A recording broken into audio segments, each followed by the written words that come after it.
সেজন্য বন্ধু আপনি এই রমজান থেকে আগামী রমজান মাস 1 বছর লম্বা সময় বাচ্চাদের হিসাব করে দেখা গেছে 5 থেকে 6 কিলো একটা মানে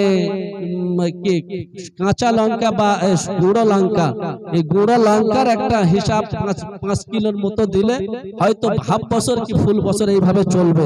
আপনাদের কাছে আপনারা বলবো যে মাত্র আপনারা একটা গুঁড়ো লঙ্কা একজন দেবেন যে 5 কিলো দেব সারা বছর ধরে। আপনি বলবেন আমি 200 দেব 1 সপ্তাহের ভিতরে, তারপরে সপ্তাহ দেব 200, তারপরে সপ্তাহ দিব 1 কিলো, যেটা আপনি ভাববেন। 1 বছর ধরে 5 কিলো একটা লঙ্কার দেবেন। কেউ এমন হিম্মত করে বলবেন নারে তাকবীর? একজন বলেন, একজন আল্লাহ কবুল করুক, জানে মালে বরকত দিক, হায়াত দারাজ। প্রথমে যিনি তুলেছেন হাসান লস্কর, আমার মেজদা, ওনার নামটা লেখেন। আর ওই রকম আপনাদের কাছে বলবো ওটা গুঁড়া লঙ্কাটা হয়ে গেল। 1 বছর কচি কচি বাচ্চারা পড়বে আর খাবে, সারা জীবন আপনাদের জন্য দোয়া করবে।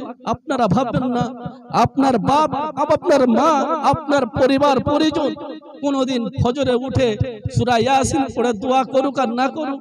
আমি দেখেছি আমার এই ছোট ছোট বাচ্চারা মাদ্রাসায় সকালবেলা উঠে আর তারা এই হুজুরদের সঙ্গে নামাজ পড়েছে। নামাজ পড়ার পরে একটা বাচ্চা দেখি পেশাব করেছে, লুঙ্গিটা নাপাক হয়ে গেছে। কচি বাচ্চা এই তীব্র ঠান্ডার সময় ভয়ে হুজুর পিটবে, তাই গিয়ে এই কোমর পর্যন্ত ধুয়ে এসে আল্লাহু আকবার বলে আল্লাহর আরশে কেঁপে যায়। জোরে বলুন সুবহানাল্লাহ। ওই ছোট্ট বাচ্চাটা আবার নামাজ পড়ার পরে সূরা ইয়াসিন পড়ে, দোয়া পড়ে আবার তারা জিকির করে। আমি বলে এই গুটি কত বাচ্চাদেরকে জিকিরে হালকা কেন করবেন? আমাদের হুজুররা বলেন আল্লাহ আমাদের তো কোনো কিনারা নেই, কোনো আমাদের ধানের হাত কোনো জায়গায় নেই। আমি এক জায়গায় থাকি, সেখান থেকে কিছু আসে। ইমাম সাহেব বেচারা এখানে অনেকের কথা শুনতে হয়, বলে সব জায়গায় মাদ্রাসা আছে, আপার ব্যবসা খুলেছে, হুজুরকেও শুনতে হয়। তারপরেও আমাদের সাইদ ভাই যা মেহনত করে, সালমান ভাই যা মেহনত করে, এদের আপনারা বুঝবেন না ভিতরের ব্যাপার। আপনারা এসে দেখবেন কত কষ্টের। আমার যে কজন আছে পিওর মানুষ রেখেছি, যাতে করে পুরো হিসাব খাতা কলমে আপনারা দেখে নেবেন কত কষ্ট। এই বাচ্চারা সকালবেলা উঠে তারা জিকির করে, জিকিরের পরে আবার দোয়া হাত তুলে বলে যারা আমাদের দান দিয়েছে, চাল দিয়েছে, পান্তা দিয়েছে, টাকা পয়সা দিয়েছে, তাদের বাম্মার রুহে সওয়াব রেসানির জন্য তারা হাত দুটো তুলে দোয়া করে।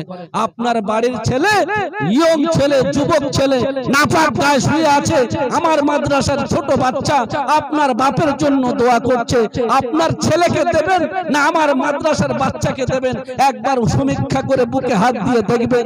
এজন্য মাত্র আপনার কাছে চাইবো 5 কেজি হলুদ একজন দাতা। এতগুলো হাত তুলেছে, তার মধ্যে একজন 5 কিলো হলুদ দেন। যে হাত তুলেছেন যে সবারকে লঙ্কা নেব, লঙ্কা একজনকে নেব, হলুদ একজনকে, হ্যাঁ, আর হলুদ কে দেবে? নারে তাকবীর। হে আল্লাহ, ওনার জীবনের সমস্ত রকমের বালা মুসিবত দূর করে দাও। যদি কোনো দুর্ঘটনা, দুরবস্থা তার কপালে যদি থেকে থাকে, আল্লাহ তার সমস্ত দুরবস্থাকে হেফাজত করে দিন। আর একজন বলবে 1 টিন তেল দিব।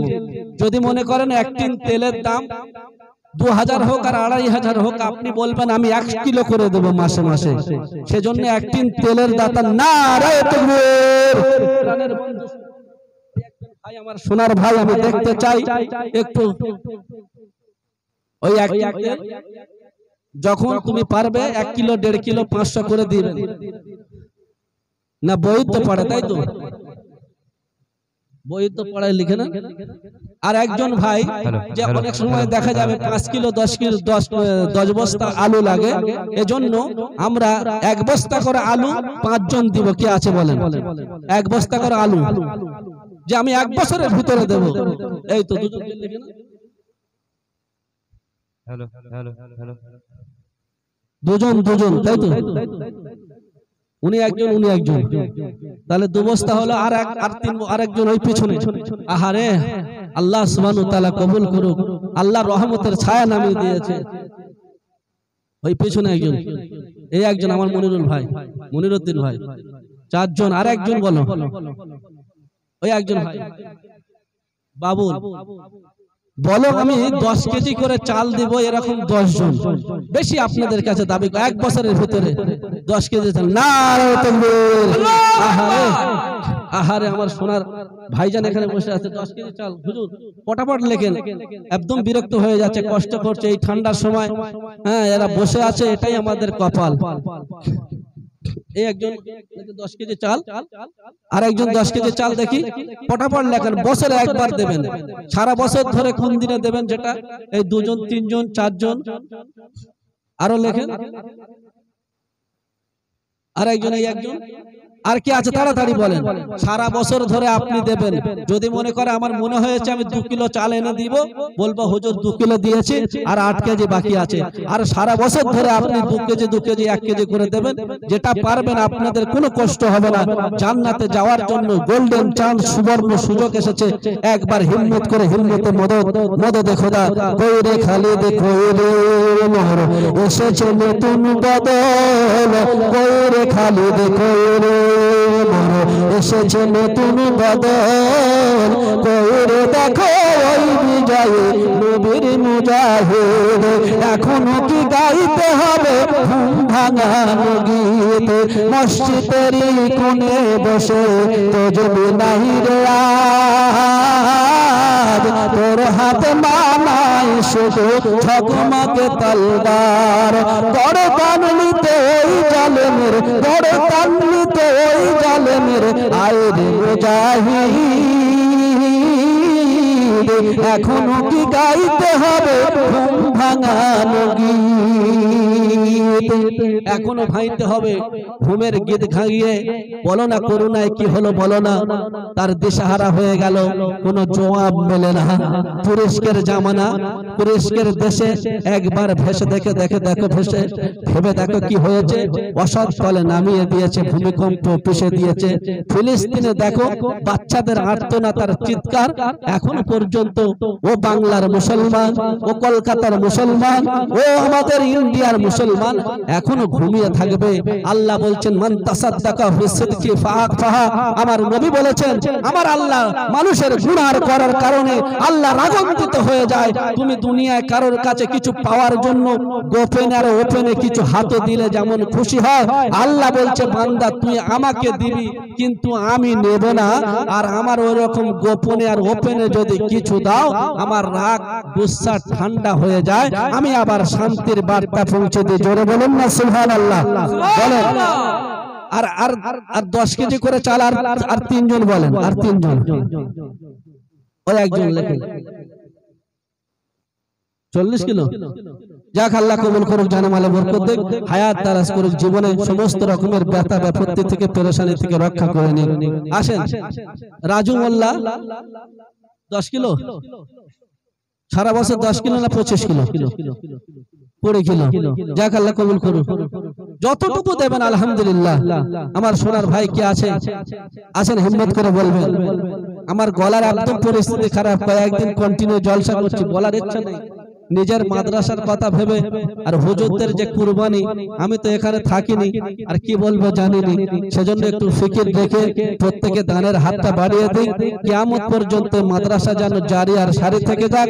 ছোট্ট ছোট্ট বাচ্চারা যেন পঠন পাঠনের মধ্যে যত রত থাকে, এই সমস্ত বাচ্চারা যত আলিফ বা তা কোথায় যাবে যা, কিন্তু না আল্লাহর একটা ছোট্ট একটা ঘটনা না বললে থাকতে পাচ্ছি না।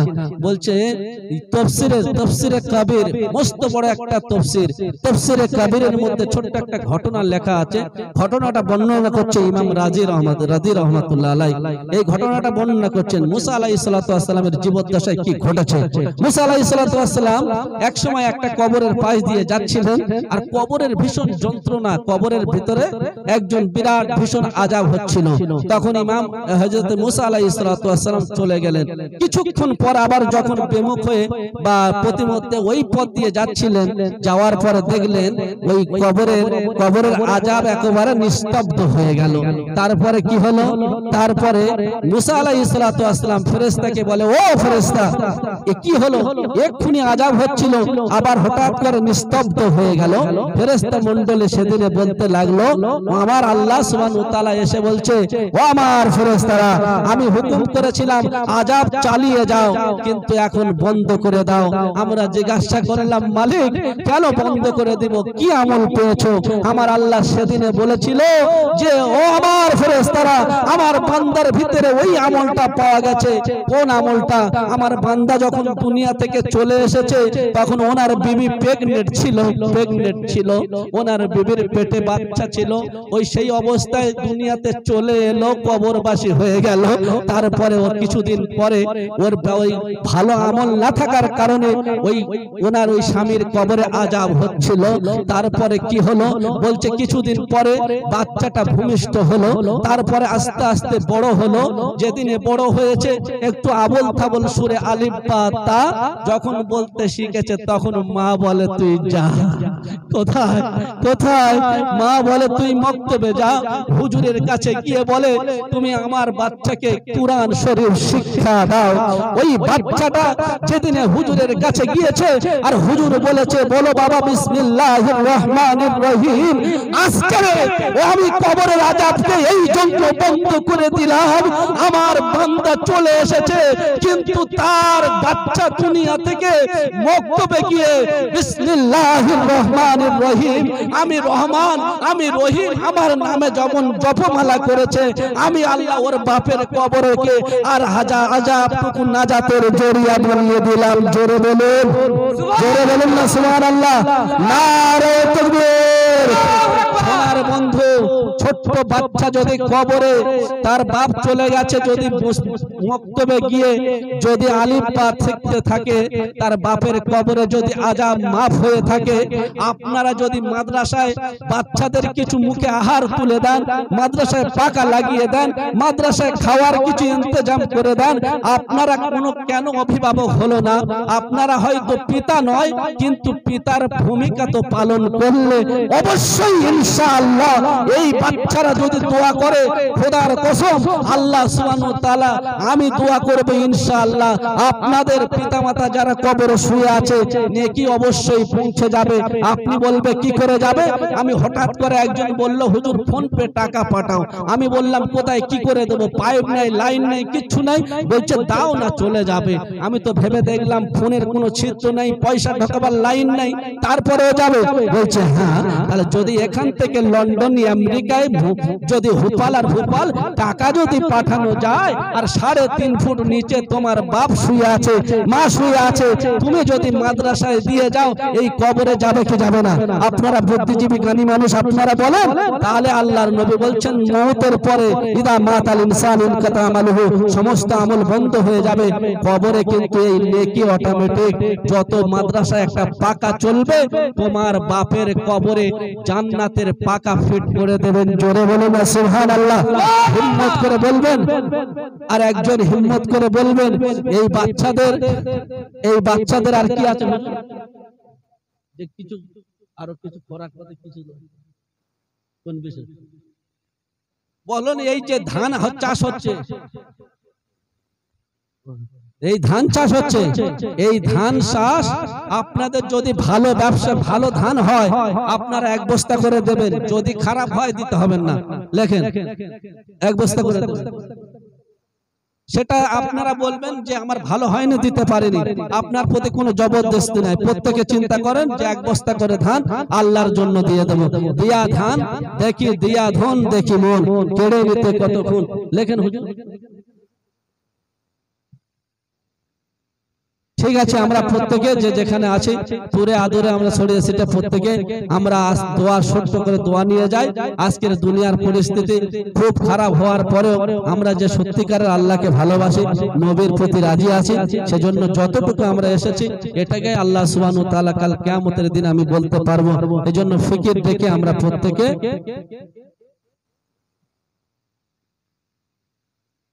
আমার আব্বাজান 1000 টাকা দিয়েছে, আল্লাহ জানে মাল বরকতি হায়াত দারাজ করুক। একজন ভাই বলে একটা গজল বলো, কিন্তু আমার গলার পরিস্থিতি খুব খারাপ, তো বলতে পারবো না। আজকে মেয়েরা বাইরে বেরিয়েছে, তো যাওয়ার পরে স্বামীকে বলে যাচ্ছে যে আমি তুমি যাচ্ছি লোনে যাচ্ছি, তুমি একটু রান্না করো। আজকে নারীরা বাইরে বেরিয়েছে, তাই না? স্ত্রী স্বামীকে বলে ও গো স্বামী মুন্না, আমি যাই লোনের কিস্তি দিতে, তুমি করো রান্না। বলে কি ভালো না? স্ত্রী স্বামীকে বলে ও গো স্বামী মুন্না, আমি যাই লোনের কিস্তি দিতে, তুমি করো রান্না। কিস্তি থেকে এসে যেন থাকতে না হয় ভুকে, আর বর্তমান যুগের হাওয়া চলছে পুরা উল্টা দিকে। বলতে গেলে মনে বাজে, বলবো কোন দিক থেকে? বর্তমান যুগের হাওয়া চলছে পুরা উল্টা দিকে। রাস্তাঘাটে দেখো কত কত হাজার হাজার, আর স্বামী থাকে বাড়িতে, নারী করে বাজার। বলতে গেলে মনে বাজে, বলবো কোন দিক থেকে? বর্তমান যুগের হাওয়া চলছে পুরা উল্টা দিকে। মেয়েরা বাইরে বেরিয়েছে, আর সমাজ শেষ হয়ে গেছে। সাইদ খান আল্লাহ জানে মালে বরকতি হায়াত দারাজ করুক, আমার সোনার ভাই 1000 টাকা দিয়েছে, তাই দিয়েছে যখন 1000 হোক, খোদা হয়ো না তার প্রতি বেজার। দরুদ আল্লাহুম্মা সাল্লি আলা সাইয়্যিদিনা মাওলানা মুহাম্মদ ওয়া আলা আলি মুহাম্মদ কামা সাল্লাইতা আলা ইব্রাহিম ওয়া আলা আলি ইব্রাহিম ইন্নাকা হামিদুম মাজিদ। আলহামদুলিল্লাহ ভাই, আল্লাহ পাক হাদিসের মধ্যে আল্লাহ রাসূল বলেছেন, ইন্নাল্লাহা লা ইয়ানজুরু ইলা আমওয়ালিকুম ওয়া আনফুসিকুম ওয়ালাকিন ইয়ানজুরু ইলা কুলুবিকুম ওয়া আ'মালিকুম। আল্লাহ সুবহানাহু ওয়া তাআলা আমাদের সুরত আর অর্থ দেখেন না, তিনি দেখবেন আমাদের দিল। আমাদের এই গরিব মহল্লা যারা আমরা, আল্লাহ পাক যার যতটুকু সামর্থ্য দিয়েছে আমরা এগিয়ে এসেছি। মা বোনেদের দিক দিয়ে ততটুকু এখন সাড়া পাওয়া যায়নি। আপনারা জানেন, নাজাত পেতে গেলে মাদ্রাসার তলাবাদের সঙ্গে সম্পর্ক রাখতে হবে। আমি এখন কথা বাড়াবো না। আগামী কাল সকালে ইনশাআল্লাহ আমরা সবাই আমাদের মুক্ত হস্তে হাত নিয়ে আমরা এগিয়ে আসব। আল্লাহ পাক আমাদের সকলকে কবুল করে নিন। দোয়া করি, আল্লাহুম্মা আমিন। اللهم صل على محمد كلما ذكره الذاكرون وصل على محمد كلما ذكر ذكر الغافلون اللهم يا رحيم اللهم يا رحمن اللهم يا كريم اللهم يا سبحان ইয়া ইলাহাল আলামিন। আমাদের হাত তোলার পূর্বে সমস্ত রকমের অমার্জনীয় গুনাহগুলিকে মার্জনা করে দাও। গোনা ভরা দুটি হাত নিয়ে তোমার সকাশে হাত পেতেছি ভিক্ষুকের মতো মাওলা। এ আল্লাহ, এত রাত পর্যন্ত যে সমস্ত ভাইরা এ আল্লাহ ধৈর্য ধারণ করে কষ্ট সহ্য করে তোমার নবীর মজমা জান্নাতের বাগিচার মধ্যে বসে আছেন, আল্লাহদের পরিপূর্ণ আজর পরিপূর্ণ সওয়াব তুমি এদেরকে দান করে দিও রব্বাল আলামিন। আমাদের যারা হাত তুলেছি, আমাদের পিতা মাতা দাদা দাদি নানা নানি ভাই বোন যারা আমাদের ছেড়ে কবরস্থ হয়েছেন মাওলা, হে আল্লাহ এই দানের ওসিলা করে তাদেরকে জান্নাতুল ফিরদাউসের মেহমান বানিয়ে নেন রব্বাল আলামিন। তুমি তাদের উপর রাজি হয়ে যাও আল্লাহ, আমাদের উপর রাজি হয়ে যাও মাওলা। যারা আমরা এখনো পর্যন্ত তোমার নবীর ঘর মাদ্রাসা, তোমার ঘর মসজিদ রব্বাল আলামিন, যারা আমরা এখনো পর্যন্ত দিতে পারিনি, তুমি আমাদের দেওয়ার মতো তৌফিক তুমি করে দাও রব্বাল আলামিন। আমাদের দোয়াকে তোমার হাবিব জনাব রাসূলুল্লাহ সাল্লাল্লাহু আলাইহি ওয়াসাল্লামের সাদাকাত ফায়রে কবুল করে নাও। ওয়া সাল্লাল্লাহু আলান নবিয়িল কারীম وعلى آله وأصحابه أجمعين آمين برحمتك يا أرحم। ভাই যারা আমরা এখানে উপস্থিতি দিয়েছি, আমাদের মাদ্রাসার তরফ থেকে আপনাদের সকলের খানা খাওয়ার দায়িত্ব, খানা খাওয়ার দাওয়াত করছি। আপনারা সবাই খানা খেয়ে তারপরে যাবেন। হয়তো একটু ধৈর্য, একটু সবর ধারণ করে খানা খেয়ে তারপরে যাবেন।